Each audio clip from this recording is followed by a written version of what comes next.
அனைவருக்கும் வணக்கம். இன்னைக்கு நம்ம கார்ப்பரேட் அக்கவுண்டிங் அப்படின்ற சப்ஜெக்ட் கீழே இருக்கக்கூடிய ஒரு கொஸ்டினுக்கான ஆன்சர் வந்து பார்ப்போம். Chapter 10 amalgamation absorption and external reconstruction, அதாவது amalgamation absorption and external reconstruction அப்படின்ற சாப்டர் கீழே இருக்கக்கூடிய ஒரு கொஸ்டினுக்கான ஆன்சர் வந்து பார்ப்போம். இப்போ ஃபர்ஸ்ட் நம்ம வந்து சாப்டரோட டிஸ்கிரிப்ஷன் வந்து பார்த்துக்கலாம். இந்த amalgamation absorption and external reconstruction அப்படின்றது வந்து பார்த்தீங்கன்னா மொத்தம் ஒரு 3 தீம் வந்து இந்த சாப்டருக்குள்ளே இருக்குது அப்படின்னு அர்த்தம். ஃபர்ஸ்ட் அமால்கமேஷன்னா என்னன்னு சொல்லிட்டு நம்ம பார்ப்போம். இப்போ நம்ம சாப்டரோட டிஸ்கிரிப்ஷன் பார்க்குறதுக்கு முன்னாடி நம்மளோட சேனலை நீங்கள் சப்ஸ்கிரைப் பண்ணாமல் வச்சுருக்கிறீங்க அப்படின்னா சப்ஸ்கிரைப் பண்ணிவிடுங்க. அதே மாதிரி வீடியோ வந்து முழுசாக பாருங்கள். அப்போ தான் வந்து என்ன கொஸ்டின் கொடுத்துருக்குறாங்க, அதுக்கான ஆன்சர் வந்து எப்படி வந்திருக்குது, என்னென்ன ஸ்டெப்ஸ் எல்லாம் நம்ம ஃபாலோ பண்ணியிருக்கிறோம் அப்படின்ற ஒரு கம்ப்ளீட் இன்ஃபர்மேஷன் வந்து உங்களுக்கு கிடைக்கும். இப்போ நம்ம சாப்டரோட டிஸ்கிரிப்ஷன் வந்து பார்க்கலாம். அமால்கமேஷன் அப்படின்றது வந்து பார்த்தீங்க அப்படின்னா, ஆல்ரெடி ஏதாவது ஒரு கம்பெனி வந்து இன்னொரு கம்பெனி வந்து பர்ச்சேஸ் பண்ணிக்கிறாங்க, வாங்கிக்கிறாங்க அப்படின்னு அர்த்தம். அப்போ என்ன பண்ணிடுவாங்க அப்படின்னா, ஃபார் எக்ஸாம்பிள் இப்போ வந்து ஒரு 2 கம்பெனி இருக்குன்னு வச்சுக்கோங்க. அந்த 2 கம்பெனி வந்து கலைச்சிட்டு அந்த 2 கம்பெனியோட அசட்டு, அந்த 2 கம்பெனியோட ஷேர் ஹோல்டர்ஸ் எல்லாமே சேர்ந்து புதுசாக ஒரு கம்பெனியை வந்து கிரியேட் பண்ணுறது. இதான் வந்து பார்த்திங்கன்னா அமால்கமேஷன். ஃபார் எக்ஸாம்பிள் இப்போ வந்து ஏ அண்டு பின்னு சொல்லிட்டு 2 கம்பெனி ஏற்கனவே வந்து இயங்கி கொண்டிருக்கக்கூடிய 2 கம்பெனி வந்து நடைமுறையில் இருக்குது. அந்த 2 கம்பெனி வந்து என்ன பண்ணுறாங்க அப்படின்னா, விருப்பத்தின் பேரில் வந்து கலைக்கணும்னு சொல்லிட்டு முன் வராங்க. அதாவது என்ன பண்ணுவாங்கன்னா, ஒன்று அந்த கம்பெனியோட நிதி நிலைமை வந்து ரொம்ப மோசமாக இருக்கலாம். இல்லை ஏதாவது விருப்பத்தின் பேரில் என்ன பண்ணிடுவாங்க அப்படின்னா, அந்த 2 கம்பெனியும் ஏ அண்டு பி அப்படின்னு சொல்லிட்டு 2 கம்பெனியும் வந்து கலைச்சிட்டு, அதாவது அந்த கம்பெனியோட நேம் வந்து என்ன பண்ணிடுவாங்க அப்படின்னா, கம்பெனியோட நிறுவனத்தினுடைய அந்த ரிஜிஸ்டர் ஆஃபீஸ் இருக்கும் பார்த்தீங்களா, அந்த நிறுவனத்தினுடைய பதிவேட்டில் இருந்து அவங்க நீக்கிடுவாங்க. அதுக்கு அடுத்தது வந்து அந்த 2 கம்பெனியும் சேர்ந்து என்ன பண்ணுவாங்க அப்படின்னா, புதுசா ஒரு கம்பெனி வந்து கிரியேட் பண்ணுவாங்க. ஏபி லிமிடெட் அப்படி சொல்லிட்டு ஒரு கம்பெனி வந்து கிரியேட் பண்ணுவாங்க. ஸோ இந்த மாதிரி வந்து இருக்கக்கூடிய கான்செப்ட் வந்து பார்த்தீங்க அப்படின்னா அமால்கமேஷன்.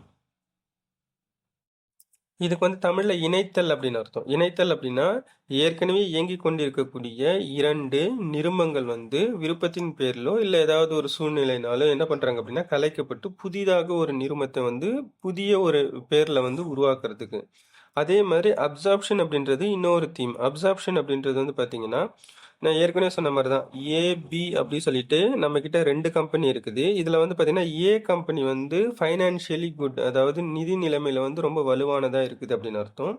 இன்னொன்று வந்து பார்த்தீங்கன்னா, பி அப்படின்ற கம்பெனி வந்து நிதி நிலைமையில அவங்களுடைய ஃபைனான்ஷியல் பொசிஷன் வந்து பார்த்தீங்க அப்படின்னா, ரொம்ப வீக்கா இருக்குது. அதாவது ரொம்ப அவங்களால வந்து இன்னும் கூடுதலா அந்த பிஸ்னஸை வந்து ரன் பண்ணுறதுக்கான பாசிபிலிட்டிஸ் வந்து இல்லை அப்படின்ற பட்சத்தில் என்ன பண்ணுறாங்க அப்படின்னா, கம்பெனி பி வந்து கம்பெனியோட ஏக்கு வந்து சேல்ஸ் பண்ணிடுவாங்கன்னு இருக்கும். அப்போ அந்த மாதிரி பண்ணக்கூடிய கான்செப்ட் வந்து பார்த்தீங்கன்னா அப்சார்ப்ஷன். அப்போ என்ன பண்ணுறாங்க, கம்பெனி ஏ வந்து கம்பெனி பியோட மொத்த வணிகத்தையும் இவங்க வாங்கிக்கிறாங்க, பிஸ்னஸை மொத்தமாக வந்து பர்ச்சேஸ் பண்ணிக்கிறாங்க. அப்போ இந்த இடத்துல வந்து பார்த்தீங்க அப்படின்னா, there is no creation of new கம்பெனின்னு அர்த்தம். புதுசாக ஒரு கம்பெனியை கிரியேட் பண்ணுறது கிடையாது. ஏற்கனவே இருக்கக்கூடிய 2 பழைய நிறுவனங்கள்ல வந்து ஒரு நிறுவனம் வந்து என்ன பண்ணுறாங்க அப்படின்னா, ஏதோ ஒரு ஃபைனான்ஷியலாக அவங்களுக்கு வீக்காக இருக்கிறதுனால, அவங்களுடைய நிதி நிலைமை ரொம்ப மோசமாக இருக்கக்கூடிய காரணத்தினால, நல்ல ஃபைனான்ஷியல் பொசிஷனில் இருக்கக்கூடிய ஒரு கம்பெனிக்கு வந்து பழைய நிறுவனத்துக்கு வந்து அவங்க விற்பனை செஞ்சிடுறாங்க. இந்த மாதிரி இருக்கக்கூடிய கான்செப்ட் வந்து அப்சார்ப்ஷன். அதுக்கு அடுத்தது வந்து எக்ஸ்டர்னல் ரீகன்ஸ்ட்ரக்ஷன். எக்ஸ்டர்னல் ரீகன்ஸ்ட்ரக்ஷன், ரீகன்ஸ்ட்ரக்ஷன்னா மறுகட்டமைப்புன்னு அர்த்தம். இந்த மறுகட்டமைப்பில் வந்து பார்த்தீங்கன்னா, எக்ஸ்டர்னல் ரீகன்ஸ்ட்ரக்ஷன், இன்டர்னல் ரீகன்ஸ்ட்ரக்ஷன் அப்படின்னு இருக்கும். இதுக்கு முன்னாடி இருக்கக்கூடிய நீங்கள் செமஸ்டரில் வந்து நீங்கள் படிச்சிருப்பீங்க. கார்ப்பரேட் 1ல் வந்து பார்த்தீங்கன்னா, இன்டர்னல் ரீகன்ஸ்ட்ரக்ஷன் அப்படின்னு சொல்லிட்டு ஒரு கான்செப்ட் இருக்கும். அதாவது என்னன்னா, இன்டர்னல் அப்படின்னா உள் அப்படின்னு அர்த்தம். உள்கட்டமைப்பு, கம்பெனியோட articles of association, memorandum of association சொல்லிட்டு 2 டாக்குமெண்ட் இருக்கும். அதில் வந்து நம்ம மாற்றம் கொண்டு வர்றது, ஷேரில் வந்து பார்த்திங்க அப்படின்னா, அதாவது ஷேரோட ப்ரைஸ் வந்து இன்க்ரீஸ் பண்ணிக்கிறது, நெக்ஸ்ட் வந்து பார்த்திங்க அப்படின்னா ஷேரோட அமௌண்ட்டில் வந்து மாற்றிக்கிறது, இந்த மாதிரிலாம் வந்து ஒரு சிலதெல்லாம் வரும். அதெல்லாம் நம்ம ஏற்கனவே லாஸ்ட் செமஸ்டரில் நம்ம படிச்சிருப்போம். அப்படி நீங்கள் இல்லை அப்படின்னா இன்டர்னல் ரீகன்ஸ்ட்ரக்ஷன் தனியாக சாப்டர் வந்து நம்மளோட சேனலில் இருக்கும். நீங்கள் அங்கே கூட போயிட்டு நீங்கள் பார்த்துக்கலாம். நெக்ஸ்ட் வந்து பார்த்தீங்கன்னா எக்ஸ்டர்னல் ரீகன்ஸ்ட்ரக்ஷன். இந்த எக்ஸ்டர்னல் ரீகன்ஸ்ட்ரக்ஷனில் வந்து என்ன பண்ணுவாங்க அப்படின்னா, புதுசாக ஒரு கம்பெனி வந்து ஃபார்ம் பண்ணுவாங்க. ஆனால் இந்த இடத்துல வந்து வேற ஒரு கம்பெனி வந்து இந்த கம்பெனி வாங்கிக்க மாட்டாங்க. அந்த கம்பெனியோட நேம் வந்து சேஞ்ச் ஆகிடும். இப்போ வந்து ராம் லிமிடெட்னு சொல்லிட்டு ஒரு கம்பெனி இருக்குன்னு வச்சுப்போம். அந்த ராம் லிமிடெட் அப்படின்ற கம்பெனி வந்து என்ன பண்ணிடுவாங்க அப்படின்னா, ராம் அண்டு சோம் லிமிடெட் அப்படி சொல்லிட்டு அவங்க வந்து நேமை மட்டும் சேஞ்ச் பண்ணிடுவாங்க. புதுசாக வந்து ஒரு கம்பெனியை வந்து அவங்க கிரியேட் பண்ணிக்க மாட்டாங்க. இப்போ ஃபார் எக்ஸாம்பிள் இப்போ ராம் அப்படி சொல்லிட்டு ஒரு கம்பெனி வந்து ரன் பண்ணிகிட்டே வராங்க. அந்த ராம்ன்ற கம்பெனி அந்த அந்த அதே நேமில் ஒரு 5-10 இயர்ஸ் வந்து அவங்க ரன் பண்ணிட்டு வராங்க. ஏதோ ஒரு டைம் பீரியடில் வந்து என்ன பண்ணுறாங்க அப்படின்னா அந்த கம்பெனி வந்து ஃபர்தராக ரன் பண்ண முடியல, ஏதோ நிறைய ப்ராப்ளம் வருது அப்படி சொல்லிட்டு அந்த டைமில் என்ன பண்ணிட்டுறாங்க அப்படின்னா அந்த கம்பெனியை வந்து கலைச்சிடுறாங்க. கம்பெனியை கலைச்சிட்டு same set of share holders அந்த பங்குதாரர்கள் அங்கே இருக்கக்கூடிய அந்த ஊழியர்கள் இவங்க வேலையாட்கள் அந்த கம்பெனியோட சொத்துக்கள் இதெல்லாத்தையும் வச்சு புதுசா வந்து என்ன பண்ணிடுவாங்க அப்படின்னா வேற ஒரு நேம்ல நியூ நேம்ல வந்து என்ன பண்ணுவாங்க அப்படின்னா இந்த இடத்துல வந்து அவங்க புதுசா ஒரு பிஸ்னஸ்ல ஸ்டார்ட் பண்ணுவாங்க. இதுல வந்து என்ன பண்ணிக்கலாம் அப்படின்னா ப்ராடக்டே கூட மாத்தி அவங்க என்ன பண்ணிடுவாங்க அப்படின்னா இந்த இது வந்து மாத்துவாங்க. ஆனா இருக்கக்கூடிய இந்த ஷேர் ஹோல்டர்ஸ், எம்ப்ளாயிஸ், அசெட் எல்லாமே வந்து பார்த்தீங்கன்னா சேம் டைப் ஆஃப் அசெட்டா இருக்கும். இந்த மூணுத்துக்கு என்ன வித்தியாசம் அப்படின்னு பார்த்தீங்கன்னா அமால்கமேஷன்ல 2 கம்பெனி சேர்ந்து என்ன பண்றாங்க அப்படின்னா 2 கம்பெனி ஒண்ணா மெர்ஜ் ஆகி அந்த கம்பெனியோட நேம் வந்து கலைச்சிட்டு புதுசா ஒரு கம்பெனியை கிரியேட் பண்ணுவாங்க. அப்சார்ப்ஷன்ல வந்து பார்த்தீங்க அப்படின்னா புதுசா ஒரு கம்பெனியை கிரியேட் பண்ண மாட்டாங்க. ஏற்கனவே 2 பழைய கம்பெனி இருக்கும். அதுல ஏதாவது ஒரு பழைய கம்பெனி வந்து இன்னொரு பழைய கம்பெனியை வந்து அவங்க என்ன பண்ணிடுவாங்க அப்படின்னா வாங்கிப்பாங்க. அதுல நிறைய ரீசன் இருக்கலாம். நிதி நிலைமை வந்து அந்த விற்கக்கூடிய நிறுவனத்துக்கு வந்து நிதி நிலைமை ரொம்ப மோசமா இருக்கலாம் அந்த மாதிரி. எக்ஸ்டர்னல் ரீகன்ஸ்ட்ரக்ஷன்ல வந்து ஒரு கம்பெனி இன்னொரு கம்பெனிலாம் வாங்க மாட்டாங்க. அங்க இருக்கிறதே ஒரு கம்பெனி தான். அந்த ஒரு கம்பெனி வந்து என்ன பண்ணுவாங்க அப்படின்னா அவங்களோட ஏதோ ஒரு ரீசன்னால அவங்க என்ன பண்ணிடுவாங்க அப்படின்னா அந்த கம்பெனியோட நேமை மாற்றிடுவாங்க. அதுக்காக நம்ம வந்து அக்கௌண்ட்ஸில் நம்ம போட்டுகிட்டே இருக்கும்போது டக்குன்னு வந்து நேம் வந்து தப்பாக போட்டுட்டுன்னு சொல்லிட்டு மாற்ற முடியாது. கண்டிப்பாக ஒரு கம்பெனியோட நேமை வந்து ரிமூவ் பண்ணணும், அதை நீக்கணும் அப்படின்னா ஒரு நிறுவனத்தினுடைய பெயரை நீக்கணும்னா கண்டிப்பாக ரிஜிஸ்டர் ஆஃபீஸில் கம்பெனியோட ரிஜிஸ்டர் ஆஃபீஸ் பதிவு நிறுவனத்தில் போயிட்டு என்ன பண்ணணும் அப்படின்னா அந்த ரிஜிஸ்டர்லேருந்து ரிமூவ் பண்ணுறதுக்கான நடவடிக்கைகளை மேற்கொள்ளணும். அப்போ சட்டப்படி அதை வந்து கம்பெனியோட நேமை நீக்கணும் அப்படின்னா அவங்க அதை கம்பெனியை கலைக்கணும். கலைச்சிட்டு புதுசாக ஒரு நேமில் வந்து புதுசாக ஒரு கம்பெனியை கிரியேட் பண்ணுறதா இது பண்ணுவாங்க. அப்போ கம்பெனிங்க வந்து ஒரு கம்பெனி தான் இருக்குது. அந்த ஒரு கம்பெனி கலைச்சிட்டு அதே கம்பெனியோட எக்யூப்மெண்ட்ஸு ப்ரமிசஸை வச்சு புதுசாக ஒரு நேமில் ஒரு புது ப்ராடக்ட் கிரியேட் பண்ணிக்கிறதுக்கு கூட அவங்க என்ன பண்ணிப்பாங்க அப்படின்னா கிரியேட் பண்ணிப்பாங்க. ஸோ இந்த தீம் வந்து நமக்கு தெரியணும். இப்போது இது வந்து பார்த்தீங்க அப்படின்னா இந்த சாப்டர் வந்து நான் எடுத்துருக்கக்கூடிய சம் வந்து பப்ளிகேஷன் வந்து மார்க்கம் பப்ளிகேஷன்லேருந்து எடுத்திருக்கிறேன். இலஸ்ட்ரேஷன் 1 வந்து பார்ப்போம். ஸோ நீங்கள் புக் வச்சுருக்கிறீங்க அப்படின்னா புக்கில் வந்து பார்த்தீங்கன்னா பேஜ் நம்பர் 10.28. புக் வந்து 2 விதமாக இருக்கும். ஒன்று வந்து வால்யூம் 1, 2 ரெண்டுமே சேர்ந்து மெர்ஜ் ஆகியும் இருக்கும். ஸோ நான் வந்து ஃபாலோ பண்ணுறது வால்யூம் 1, 2 சொல்லி தனித்தனியாக ஃபாலோ பண்ணுவேன். ஸோ அக்கார்டிங் டு உங்களுடைய புக்கில் இருக்கக்கூடிய பேஜ் நம்பர் வந்து என்னவோ அது சாப்டர் வந்து பார்த்தீங்கன்னா 10. ஸோ அப்போ அமால்கமேஷன் அப்சர்ப்ஷன் அந்த சாப்டரில் வந்து இருக்கும். இப்போ நம்ம கொஸ்டினோட டிஸ்கிரிப்ஷன் வந்து பார்க்கலாம். இப்போ நம்ம கொஸ்டின் வந்து பார்ப்போம். Raman limited agrees to purchase the business of Krishnan limited. அப்போ ராமன் லிமிடெட்னு ஒரு கம்பெனி இருக்கிறாங்க. அவங்க வந்து கிருஷ்ணன் லிமிடெட் அப்படின்னு சொல்லிட்டு ஒரு கம்பெனியை வாங்கிக்க போகிறாங்க. இந்த இடத்துல வந்து பார்த்தீங்கன்னா அந்த பிஸ்னஸையும் மொத்தமாக வாங்கிக்கிறாங்கன்னு அர்த்தம். அப்போது ராமன் லிமிடெட் வந்து என்ன பண்ணுறாங்க பர்ச்சேசிங் கம்பெனி, கிருஷ்ணன் லிமிடெட் அப்படின்றது வந்து செல்லிங் கம்பெனின்னு அர்த்தம். அப்போ ராமன் லிமிடெட் கிருஷ்ணன் லிமிடெட் கம்பெனியை வாங்கிக்க போகிறாங்க. On the following terms. இப்போ நம்ம ஜென்ரலாக ஒரு பொருளை நம்ம கடைக்கு போயிட்டு வாங்குறோம் அப்படின்னாலே நம்ம என்ன பண்ணணும் காசு கொடுக்கணும். ஒரு பிஸ்கெட் வந்து ஒரு மில்க் பிஸ்கெட் வந்து கொடுத்து 10 ரூபாய்க்கு வாங்க போகிறோம் அப்படின்னா ஒரு பக்கத்தில் இருக்கக்கூடிய ஒரு அங்காடியில் போயிட்டு நம்ம வாங்கும்போது நம்ம என்ன பண்ணணும் அப்படின்னா அந்த 10 ரூபா பொறுமானம் உள்ள அந்த பிஸ்கெட்டுக்கு வந்து நம்ம என்ன பண்ணணும் அப்படின்னா 10 ரூபா நம்ம காசு கொடுக்கணும். இல்லை டிஜிட்டலில் கூட நம்ம பே பண்ணுவோம். அப்போது ஒரு பிஸ்னஸை வந்து இன்னொரு பிஸ்னஸ் வந்து வாங்குறாங்க. ஒரு கம்பெனி வந்து இன்னொரு கம்பெனியோட மொத்தமாக இருக்கக்கூடிய பிஸ்னஸ் எல்லாத்தையும் அவங்க வாங்கிக்கிறாங்க, கம்பெனியே வாங்கிக்கிறாங்க அப்படின்னும்போது அந்த வாங்கக்கூடிய நிறுவனம் வந்து விற்கக்கூடிய நிறுவனத்துக்கு வந்து என்ன பண்ணணும் அப்படின்னா அதுக்கு போதுமான இல்லை அதுக்கு ஈடான தொகையை வந்து அவங்க கொடுக்கணும். அப்போ இதுக்கு பேர் வந்து தமிழில் வந்து பார்த்தீங்கன்னா கொள்முதல் ஈடு அப்படி சொல்லுவாங்க. அதாவது பர்ச்சேஸ் கன்சிடரேஷன். கன்சிடரேஷன்னா காசுன்னு அர்த்தம். அது காசுன்னா வெறும் மணி மட்டும் கிடையாது. அதுக்கு ஈக்குவலான ஒரு வேல்யூ வந்து தருவாங்க.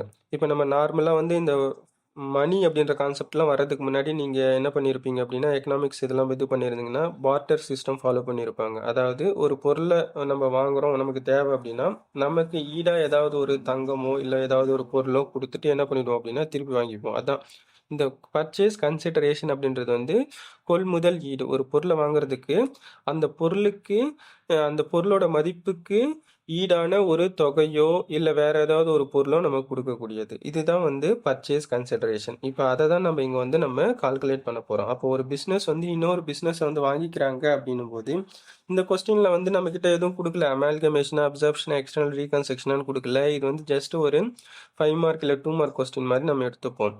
அப்போ இதில் வந்து பார்த்தீங்கன்னா, அதாவது பர்ச்சேஸ் கன்சிடரேஷன்றது ஒரு பார்ட் ஆஃப் த கால்குலேஷன். இப்போ நம்ம ஒரு பெரிய சம்மு பார்க்குறோம் இந்த சாப்டரில் அப்படின்னா, இது வந்து ஒர்க்கிங் நோட்ஸ் மாதிரி கூட ஆகிடும். தனியாக கேட்குறாங்கன்னா ஒரு 5 மார்க் இல்லை 2 மார்க்கில் வந்து கேட்பாங்க. அந்த அளவுக்கு தான் இருக்கும் இந்த கொஸ்டின்.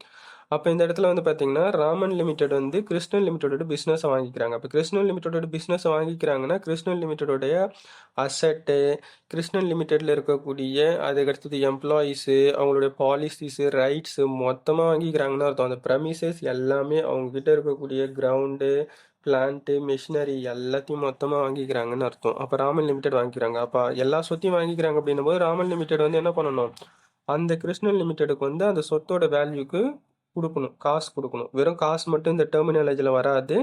அதுக்கு ஈடாக ஒரு சிலதை தருவாங்க. அது என்னென்னு சொல்லிட்டு நம்ம வந்து நோட்ஸில் வந்து நான் கொடுத்துருப்பேன்.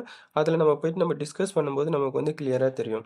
இப்போ ஜஸ்ட் நம்ம ராமன் லிமிடெட் வந்து கிருஷ்ணன் லிமிடெட் பிஸ்னஸை வாங்கிக்கிறாங்கன்னு அர்த்தம்.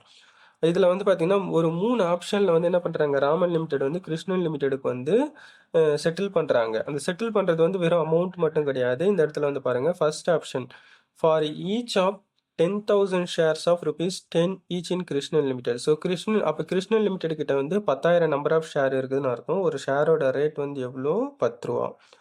அதுக்கு அடுத்தது 2 shares in Raman limited. Raman லிமிடெடுக்கு வந்து என்ன பண்ணுறாங்க அப்படின்னா, ராமன் லிமிடெட் வந்து தான் வாங்குறாங்க. அப்போ கிருஷ்ணன் லிமிடெடோட ஷேர்ஸ் வந்து 10,000 ஷேரு ₹10 ரேட்டில் இருக்குது, அதை வாங்குறாங்க. அப்போ இந்த இடத்துல இந்த 2 ஷேர்னு கொடுத்துருக்குறாங்க பார்த்தீங்களா. அப்போது கிருஷ்ணன் லிமிட்டடோடைய ஒவ்வொரு ஷேருக்கும் ராமன் லிமிடெட், அதாவது பர்ச்சேசிங் கம்பெனி வந்து என்ன பண்ணுறாங்க, செல்லிங் கம்பெனியோட ஒவ்வொரு ஷேருக்கும் 2 ஷேரை ஈக்குவலாக கொடுக்குறாங்கன்னு அர்த்தம். இப்போ ஃபார் எக்ஸாம்பிள், இப்போ நான் வந்து பர்ச்சேஸ் பண்ண போகிறேன், உங்களுடைய கம்பெனியோட ஷேர், இது கம்பெனி வந்து வாங்க போகிறேன் அப்படின்னா, உங்ககிட்ட இருக்கக்கூடிய ஷேர் வந்து நீங்கள் என்ன பண்ண, கம்பெனினாலே ஷேர் ஹோல்டர்ஸ் ரன் பண்ணுறது தான். அப்போ உங்ககிட்ட இருந்து ஒரு ஷேரை வாங்கிட்டு நான் வந்து என்ன பண்ணுறேன், அந்த ஒரு ஷேருக்கு வந்து நான் உங்களுக்கு 2 ஷேர் கொடுக்குறேன்னு அர்த்தம். ஒரு ஷேருக்கு நான் 2 ஷேர் வந்து கொடுக்குறேன்.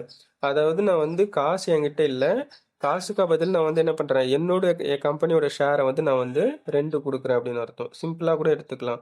இப்போ உங்ககிட்ட இருந்து ஒரு பிஸ்கெட் நான் வாங்கிட்டு அந்த ஒரு பிஸ்கெட்டுக்கு ஈக்குவலாக நான் நாளைக்கு வந்து நான் என்ன பண்ணுறேன் அப்படின்னா 2 பிஸ்கெட் வந்து நான் கொடுத்துக்கிறேன் அப்படின்னு அர்த்தம். இதான் வந்து சிம்பிள் கான்செப்ட். ஸோ அப்போ செல்லிங் கம்பெனியோட, அதாவது கிருஷ்ணன் லிமிடெட் கம்பெனியோட 10,000 ஷேரில் வந்து ஒரு ஷேருக்கு வந்து என்ன பண்ணுறாங்க, ஒரு ஷேரை வாங்கிட்டு 2 ஷேரை வந்து என்ன பண்ணுறாங்க அப்படின்னா கொடுக்குறாங்க. அப்போ அதே மாதிரி அப்படி கொடுக்கும்போது of ₹10 each will be issued at an agreed value. Purchase ப்ரைஸ்க்கு வந்து ஒரு அக்ரிமெண்ட் வந்து போட்டிருப்பாங்க. இதான் வந்து அக்ரீடு ப்ரைஸ், அதாவது ஒப்பந்த விலை அப்படி சொல்லுவாங்க. இதில் வந்து என்ன பண்ணுறாங்க, அப்போ நான் வந்து ₹10 ரேட்டுக்கு நான் கொடுக்கல, நான் வந்து ஒரு ஷேர் வந்து ₹12 ரேட்டுக்கு ₹2 சேர்த்து எக்ஸ்ட்ரா கொடுக்குறேன் அப்படின்னு அர்த்தம். அப்போ நம்ம என்ன பண்ணுறேன், இப்போ நான் சிம்பிள் எக்ஸாம்பிள் தான், நான் உங்ககிட்ட இன்றைக்கி நான் வந்து ஒரு பிஸ்கெட் வாங்கியிருக்கிறேன், மில்க் பிஸ்கெட் வந்து ஒரு பீஸ் வந்து வாங்கியிருக்கிறேன்.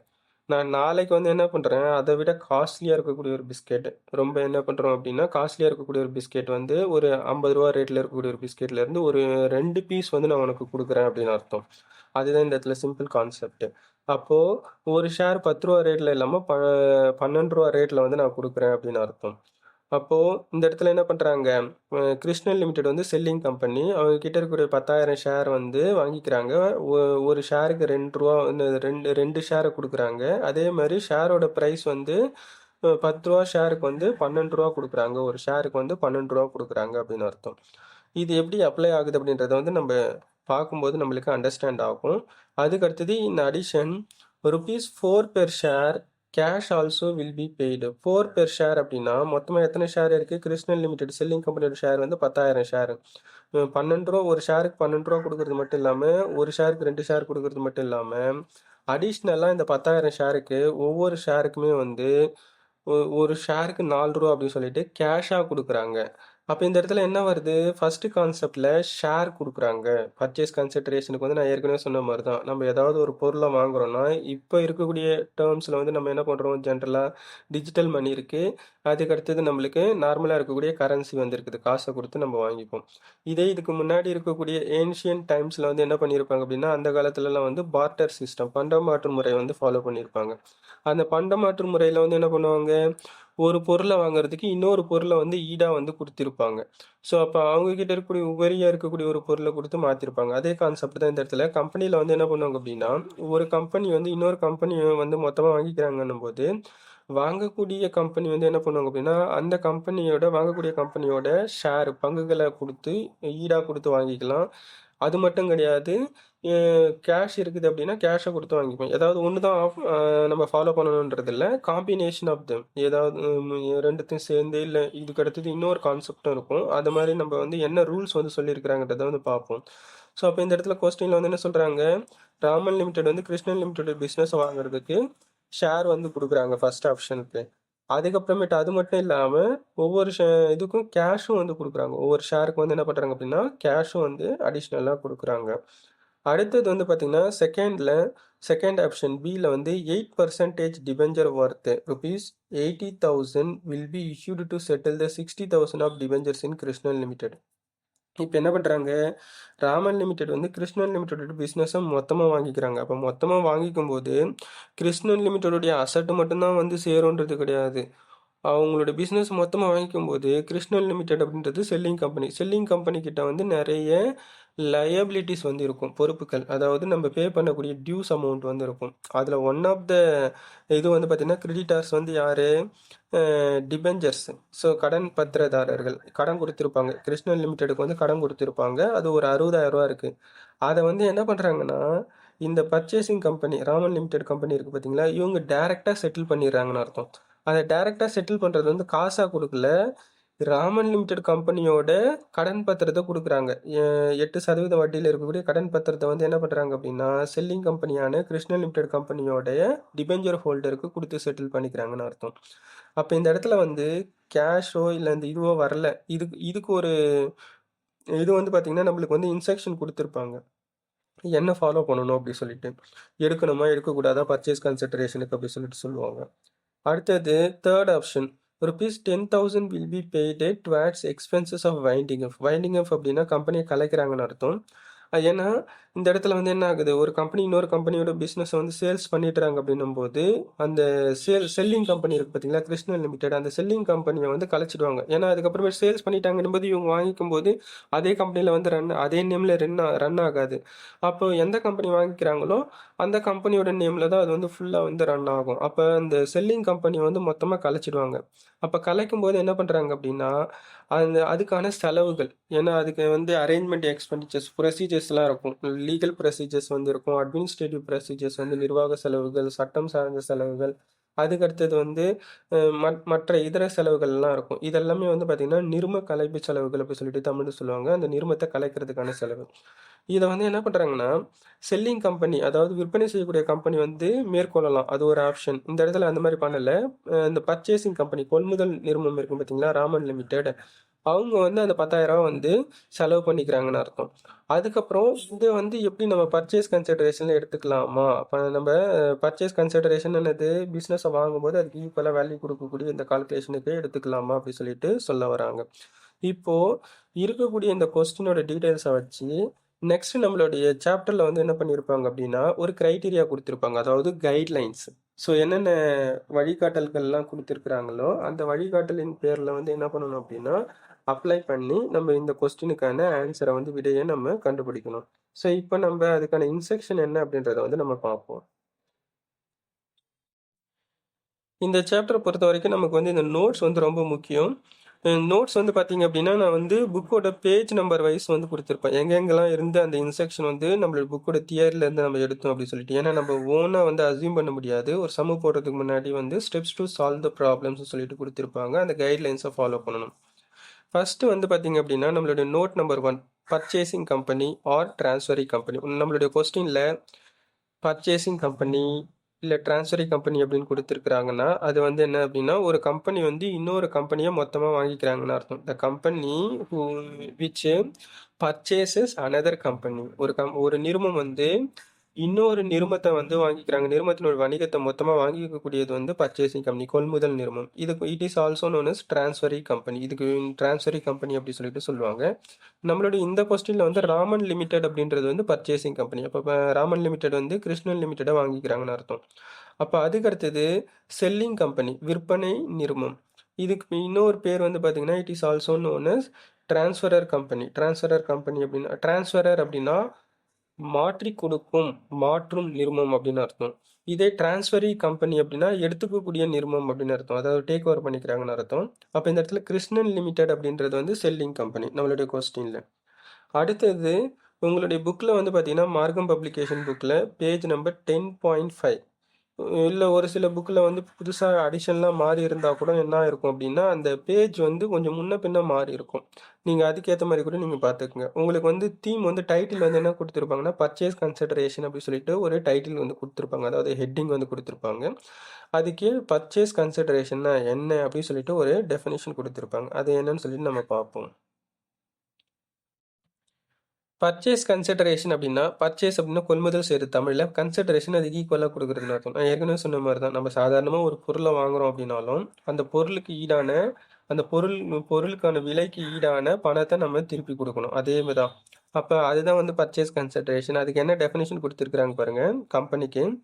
Consideration for the amalgamation means the aggregate of the shares and other securities issued and the payment made in the form of cash or other assets by the transferee company. Transferee company னா என்னது? Purchasing company to the shareholders of the transferor company. அதாவது selling கம்பெனிக்கு கொடுக்குறாங்கன்னு அர்த்தம். அதாவது purchasing company வந்து selling கம்பெனியோட பிஸ்னஸை வாங்கிக்கும் போது பர்ச்சேசிங் கம்பெனி வந்து செல்லிங் கம்பெனிக்கு ஈக்குவலாக கொடுக்கணும்.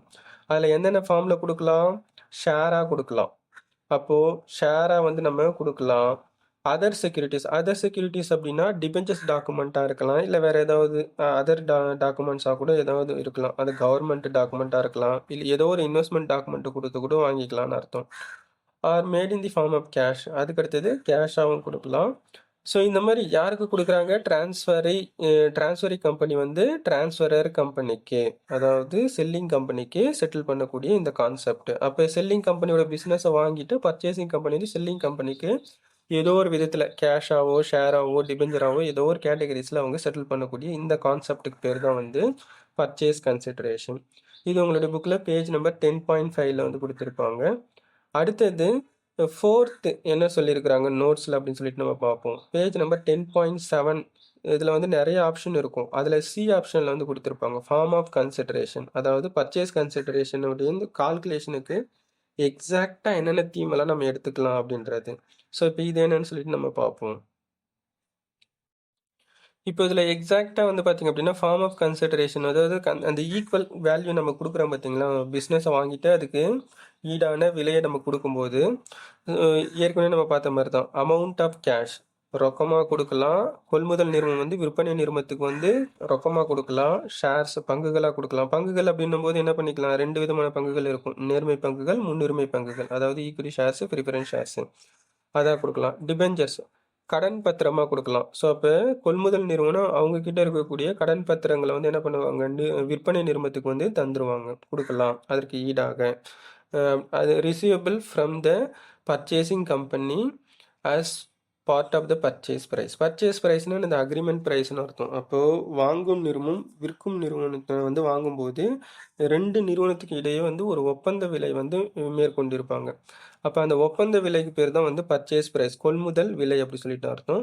ஸோ அப்போ அதுக்கு வந்து கேஷாவோ ஷேராவோ டிபெஞ்சராகவோ என்ன பண்ணிக்கலாம்? பர்ச்சேசிங் கம்பெனி செல்லிங் கம்பெனிக்கு கொடுக்கலாம். இதில் வந்து 2 விதமான தீம் வந்து இருக்கும் நம்ம கிட்ட வந்து பார்த்தீங்கன்னா இந்த சாப்டரில்.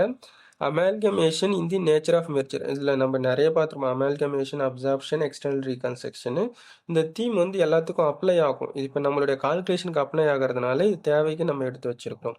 இது வந்து நிறைய ஆப்ஷனில் இருக்கும். ஃபார்ம் ஆஃப் கன்சிடரேஷன் அப்படின்ற டைட்டிலுக்கு கீழே வந்து பார்த்தீங்கன்னா சி ஆப்ஷனில் வந்து கொடுத்துருப்பாங்க. In case of amalgamation the nature of merger, amalgamation in the nature of பர்ச்சேஸ்னு சொல்லிட்டு 2 ஆப்ஷன் இருக்கும். மெர்ஜர் அப்படின்னா ஒன்றா சேர்த்துக்கிறாங்கன்னு அர்த்தம்.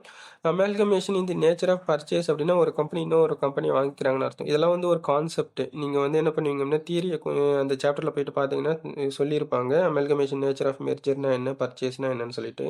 இது ஆக்சுவலாக நம்ம கால்குலேட் பண்ணுறோன்றதுனால தேவையில்லாமல் நிறைய தியரிக்கு நம்ம போக தேவையில்லை அப்படின்றதுக்காக தேவையான இன்ஃபர்மேஷன் மட்டும் நம்ம எடுத்துக்கிறோம். அதில் ஃபஸ்ட்டு தீம் வந்து பார்த்தீங்கன்னா அமால்கமேஷன் இந்த நேச்சர் ஆஃப் மெர்ஜர் அப்படின்றது வந்து இருக்குது.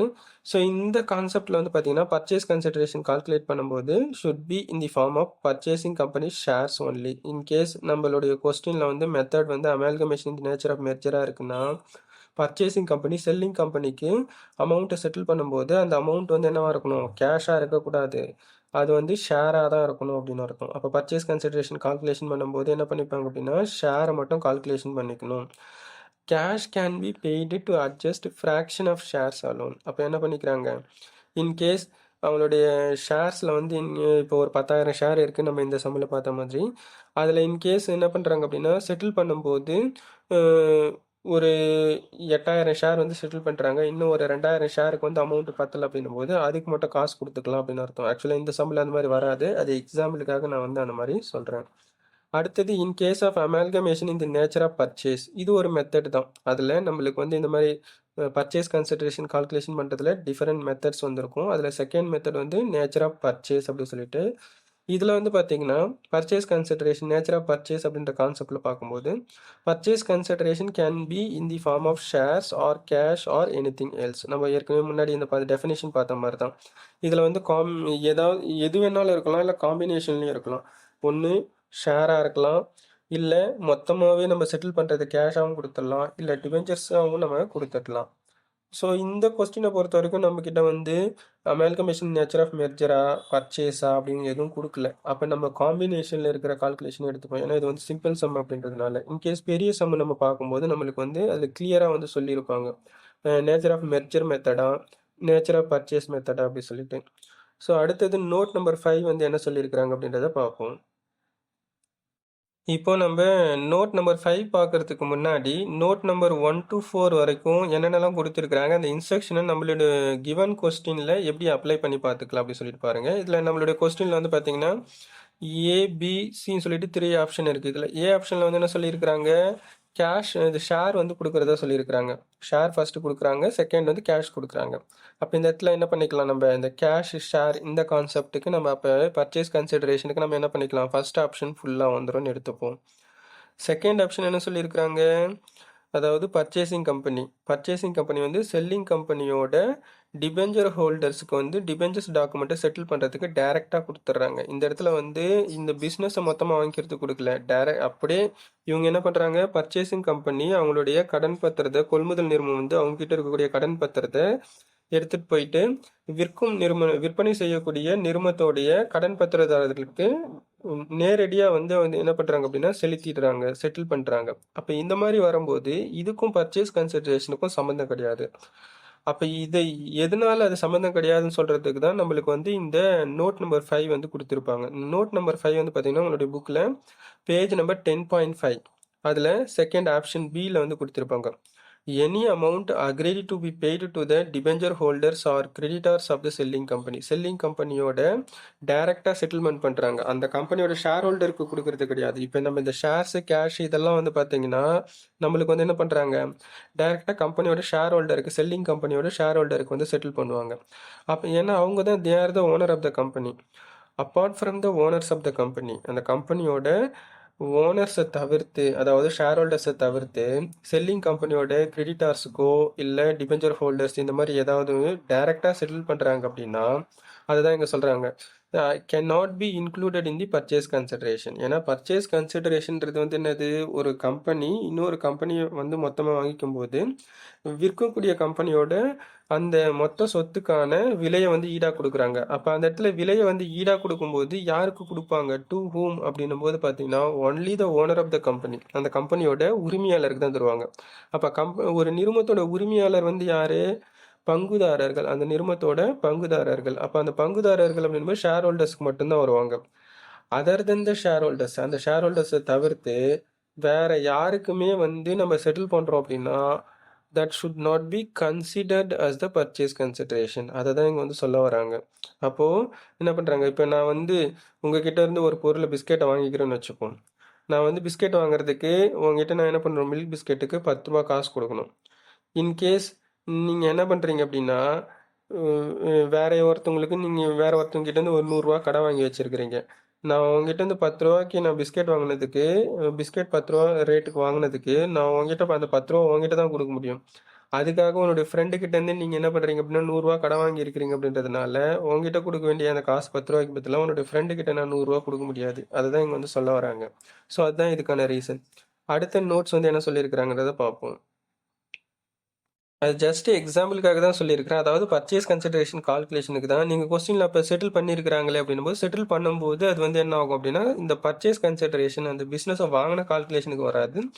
லேட்டர் கேஸில் வந்து பார்த்தீங்கன்னா புதுசாக பேலன்ஸ் ஷீட்டை நம்ம சப்சிக்வெண்ட்டாக இருக்கக்கூடிய சம்ஸில் வந்து நம்ம இது பண்ணும்போது கேட்பாங்க. இந்த சம்மில் வந்து அது கேட்காதனால நம்ம அதை எடுக்கக்கூடாது. அப்போ அதுக்கும் இதுக்கும் சம்மந்தம் கிடையாது. அடுத்தது note number 6, net payment method. இதில் net asset method, net payment method, அது மாதிரி நிறைய இருக்குது. இன்ட்ரின்சிக் வேல்யூ மெத்தட் நிறைய இருக்கும் கால்குலேஷனில்.